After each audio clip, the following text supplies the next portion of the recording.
Saudara Badan Siber dan Sandi Negara menyebut gangguan di pusat data nasional akibat serangan siber. Pelaku menggunakan malware dan meminta tebusan 8 juta dolar Amerika Serikat atau senilai 131 miliar rupiah. Lalu apa yang harus dilakukan agar kejadian serupa dapat segera diantisipasi karena sudah memasuki hari kelima dan juga tidak terulang lagi ke depan?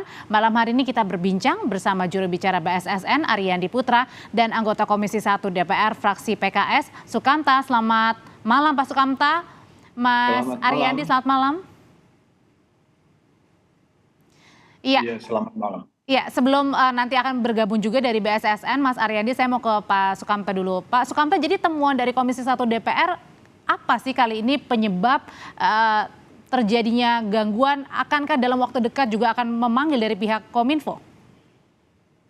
Ya, pertama soal serangan cyber ini memang menjadi bencana nasional yang kesekian karena PDN ini kan menjadi pusat data yang mengumpulkan berbagai macam data dari kementerian maupun dari daerah-daerah.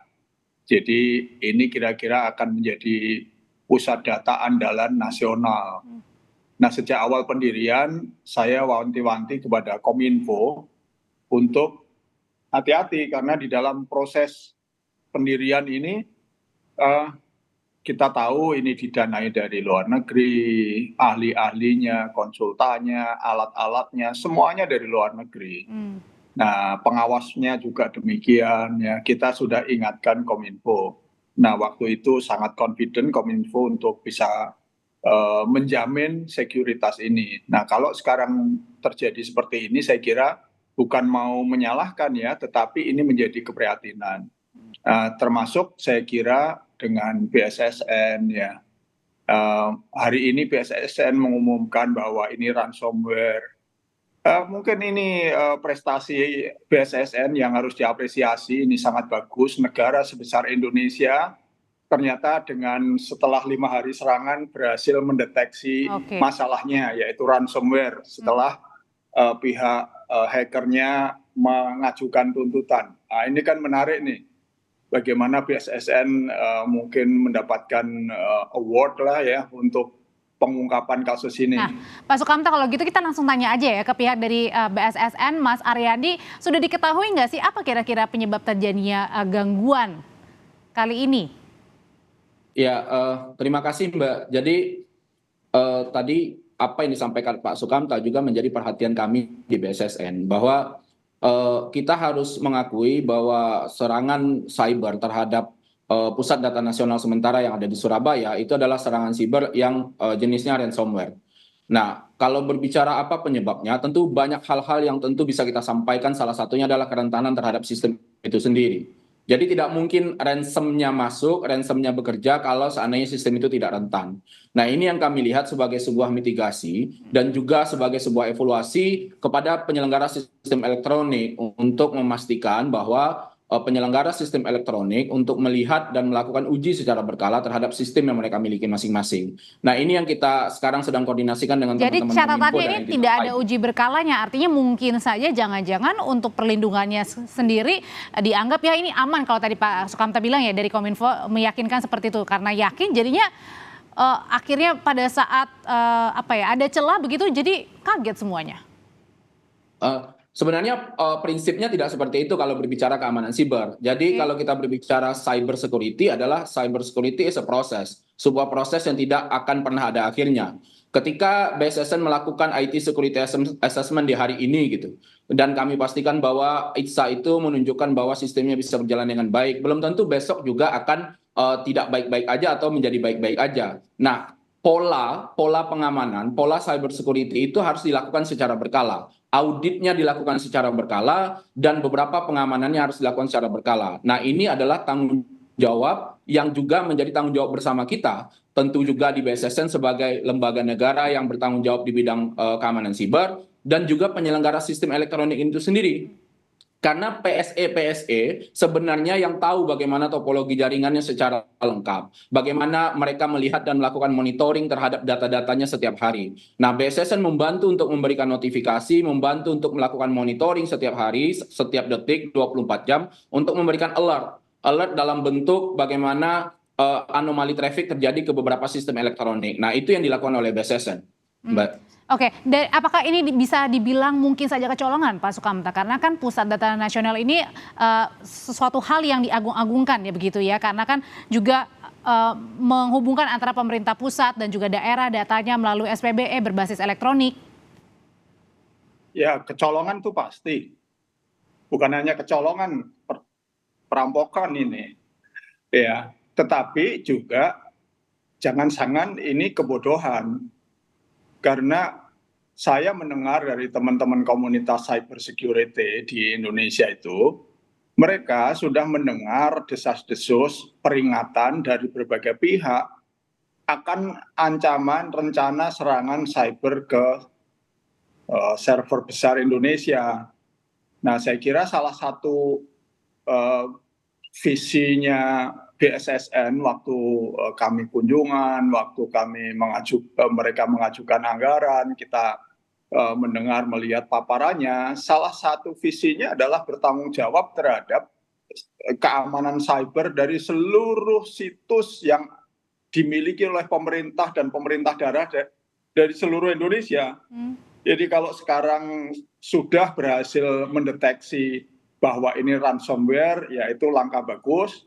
Tapi ada tanggung jawab yang lebih besar, saya kira, yang harus dilakukan oleh BSSN. Tidak bisa semata-mata menyerahkan persoalannya seluruhnya kepada PSE.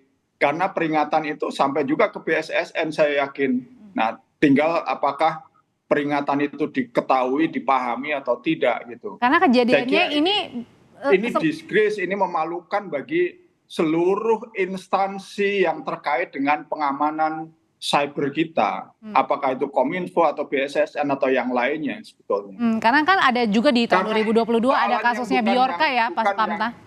Ini bukan persoalan pertama, ini berkali-kali terjadi dan sudah diperingatkan oleh berbagai pihak, termasuk oleh pihak-pihak yang akan melakukan serangan itu.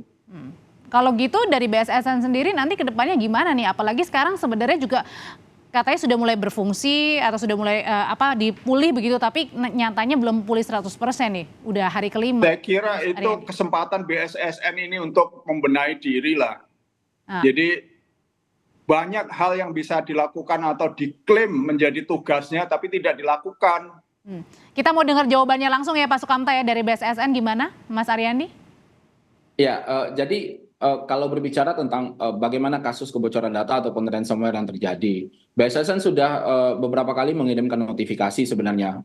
Mohon info Pak Sukamta. Jadi ada beberapa hal yang dilakukan oleh BSSN. Ini bukan bagian dari kita melihat kasus serangan ransomware itu menjadi kasus yang holistik dari hulu ke hilir sebenarnya. Nah, beberapa notifikasi yang dilakukan oleh BSSN itu dikirimkan secara resmi kepada penyelenggara sistem elektronik. Tapi kita nggak fokus kepada hal tersebut sebenarnya. Bahwa kita ingin melihat bagaimana situasi serangan ransomware ini yang sudah berhasil dideteksi oleh BSSN. Ketika kita tahu bahwa serangan ransomware ini adalah serangan ransomware jenis terbaru yang disebut dengan Brainkeeper, BSSN berhasil deteksi itu melalui tim yang juga diturunkan ke lapangan ke PDNS 2 yang ada di Surabaya. Setelah itu semua evidence, semua artefak yang ditemukan oleh BSSN, beberapa hal yang tidak terenkripsi sudah diambil oleh BSSN untuk dilakukan berbagai analisis secara cepat. Dan ada kecolongan sehingga ini kemudian terjadilah peretasan?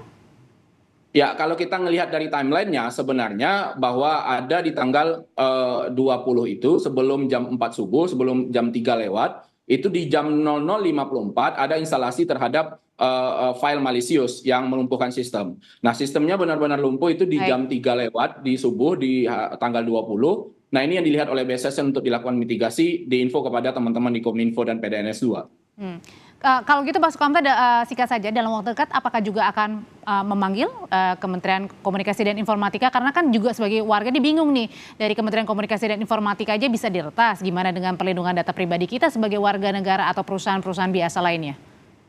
Ya, saya kira salah satu persoalan terbesar kita itu adalah koordinasi antar lembaga dan juga kemampuan dari lembaga-lembaga itu sendiri.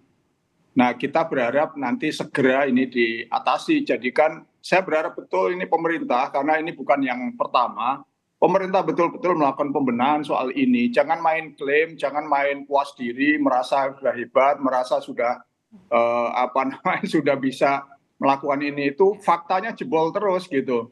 Nah, Komisi 1 saya yakin sebentar lagi akan meminta pertanggungjawaban kepada Kominfo, BSSN dan lain-lain yang menjadi mitra Komisi 1 terkait dengan persoalan ini. Baik, agar tidak ada kecolongan dan juga dapat pulih ya ini 100% ya nanti Pusat Data Nasionalnya Kita karena sudah berharap 45 hari. pelayanan masyarakat segera diselesaikan dan yang Amin. lebih penting lagi segera dipulihkan data-data yang ada dan hak-hak masyarakat terlindungi, tidak ada yang